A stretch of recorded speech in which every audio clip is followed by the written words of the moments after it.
Hello everyone, welcome to Study Squad. I am Shivani Chauhan. और बच्चों, काफ़ी आप लोग बोलते हैं कि मतलब लर्नर बी का है ये, तो ये लर्नर बी का ही दूसरा चैनल है स्टडी स्क्वाड। यहाँ पे हम लोग मेनली 8th क्लास, और अब हमने सोचा है कि 8th क्लास ऑलमोस्ट कंप्लीट ही हो चुकी है इस पर, तो हम 10th क्लास भी इस पर स्टार्ट कर दिया हमने।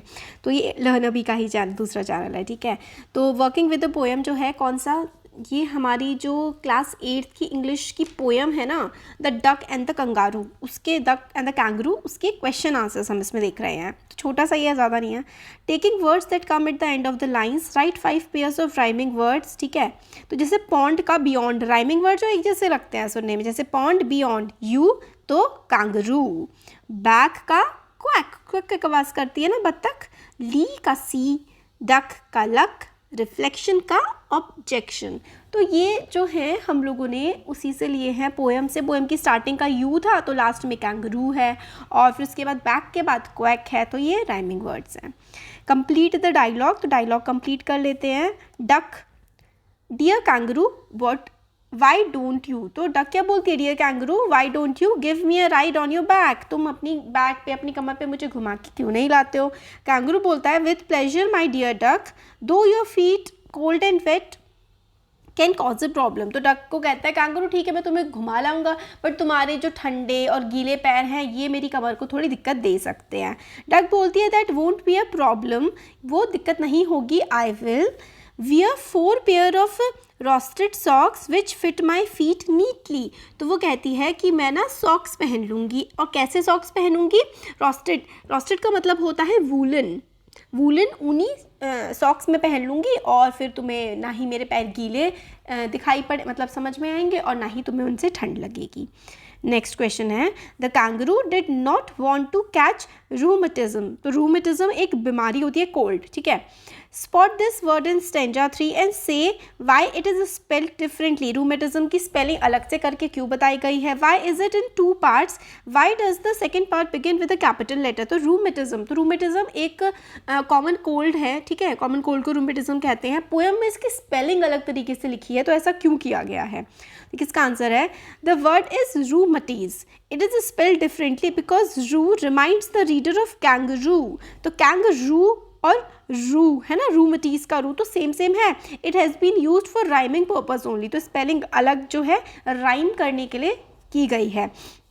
2 words are separated to show emphasis to kangaroo's problem, तो रूमटीज अलग अलग करके कि कैंगरू की क्या प्रॉब्लम थी, उसे डर लग रहा था वो बीमार ना पड़ जाए। The word matism begins with a capital letter because it conveys a disease or a condition in which joints of limbs pain, तो मतलब लिम्ब्स जो हैं वो पेन करने लगते हैं और ठंड लग जाती है, तो इससे क्या है, कैंगरू बचना चाहता था बीमार होने से, इसलिए वो कह रहा था कि भाई मेरे को रूमटीज ना हो जाए। नेक्स्ट क्वेश्चन है, do you find the poem humorous, read, तो आपको क्या मजाकिया लगी ये पोएम, और अगर लगी तो कौन सी लगी बात इसमें।